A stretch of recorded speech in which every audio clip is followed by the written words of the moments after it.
Hey guys, welcome to new video. Oh तेरी. So you must be thinking what the hell I'm doing with this rubber band. निशान बात है. So thumbnail तो आपने देख ही लिया राइट. अगर सबसे पहले किसी ने सब्सक्राइब नहीं किया चैनल को तो जाकर सब्सक्राइब करो.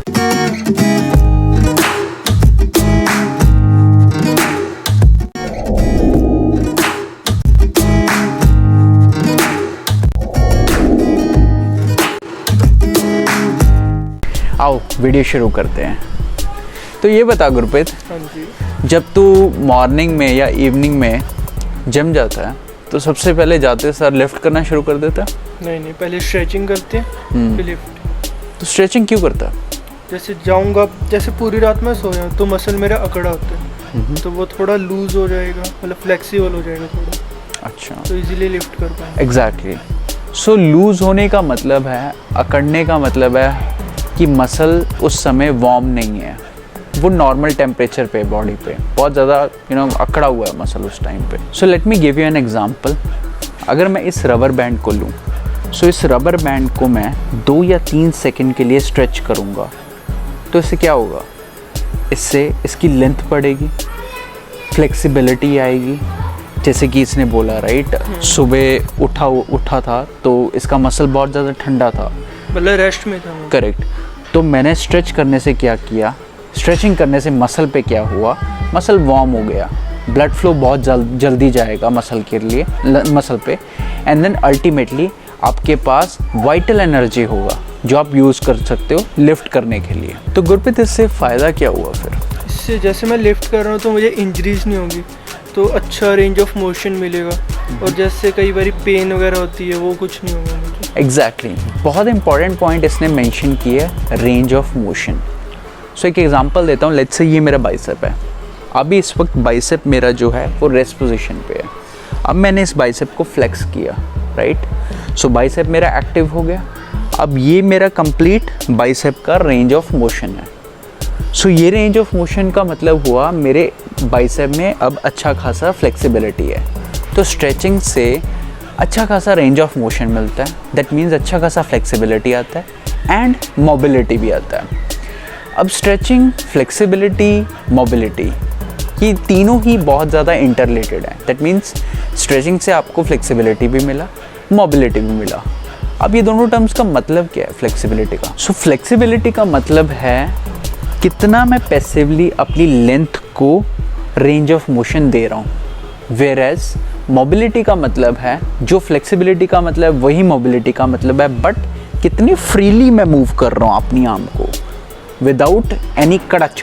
सो बहुत ही ज़्यादा इम्पॉर्टेंट फैक्टर है ये, क्योंकि कई लोग क्या करते हैं, लेट्स से कई लोग बाइसेप कर्ल लगा रहे हैं तो बाइसेप कर्ल वो यहाँ तक करते हैं राइट, यहाँ तक. तो इसका मतलब है उनका आर्म फ्लेक्सिबल नहीं है, उनकी आर्म में मोबिलिटी नहीं है अच्छे से.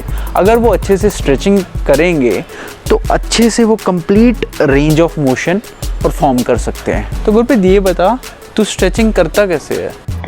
मैं पहले जंपिंग जैक्स कर लेता हूँ एंड देन फिर आर्म्स को स्ट्रेच कर लेता हूँ 20 सेकंड्स के लिए,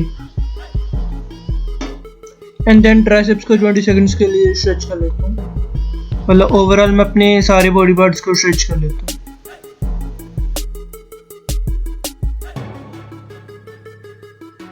बहुत सही.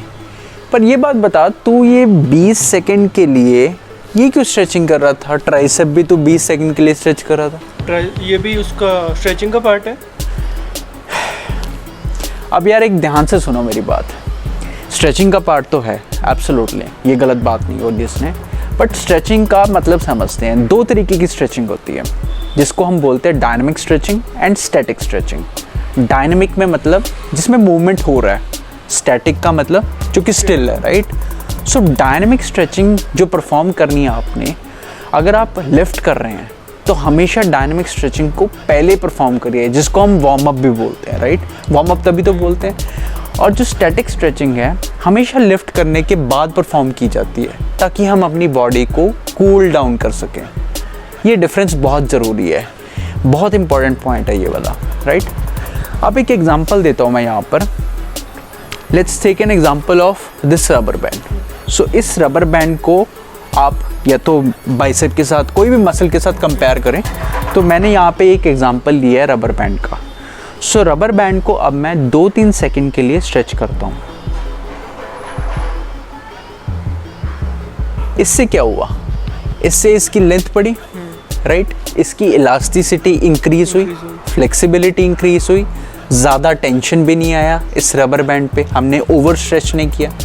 दैट मीन्स अगर हम एग्जांपल लें हमारे मसल के ऊपर, दैट मीन्स हमने 2-3 सेकंड के लिए स्ट्रेच किया, इसका मतलब है हमारे फाइबर्स जो हैं वो काफ़ी अच्छे खुल चुके हैं अब, राइट, और हमारे पास एक वाइटल एनर्जी है जो कि हम वो लिफ्ट करने के लिए अब यूज़ कर सकते हैं, राइट। इसको बोला जाता है warm up exercise, that means dynamic stretching, ठीक है।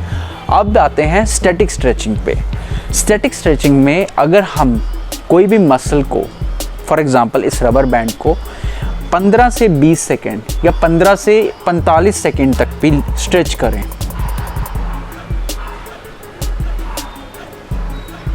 तो इससे क्या हुआ, इससे भी इसकी इलास्टिसिटी तो बढ़ी, बट हमने क्या कर दिया, हमने ओवर स्ट्रेच कर दिया। एग्जैक्टली, बहुत अच्छा पॉइंट है, हमने ओवर स्ट्रेच कर दिया।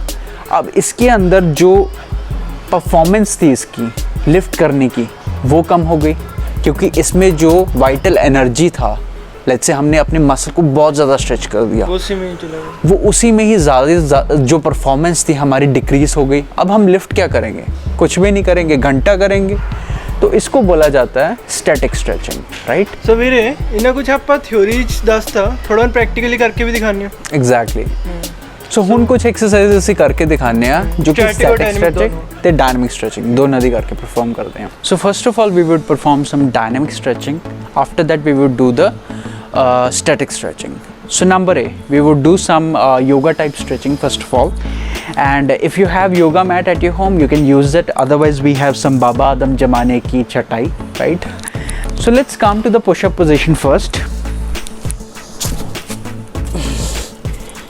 Then heels down, hips high,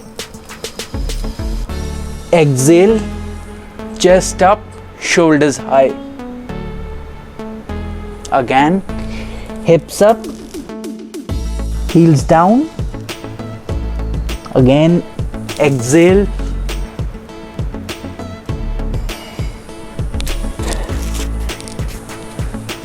so we have to perform 8 to 10 repetition for this. So next one is our side lunge, feet wide.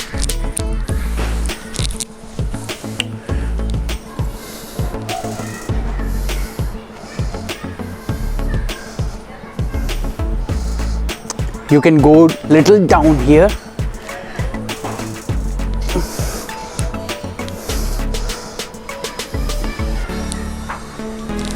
So 8 to 10 repetitions for this as well. So next it would be squat stance dynamic stretching. If you're ready to go squatting, then this dynamic stretching would be beneficial for you.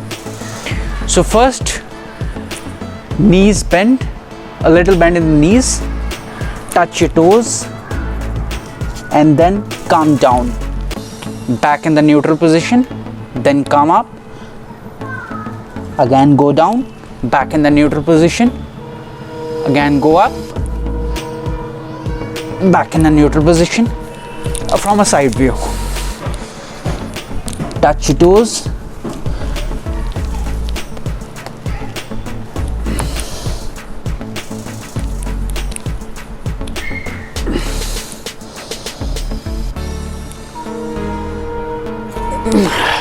so 8 to 10 repetitions for this as well. If you're done with the tricep workout, then the first static stretch exercise would be 20 seconds for this arm,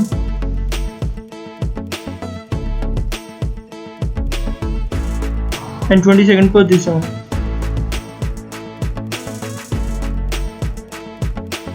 If you are done with your legs workout, then the second static stretch exercise would be hold for 10 to 12 seconds. If you are done with the back workout, then the static stretch exercise for lat is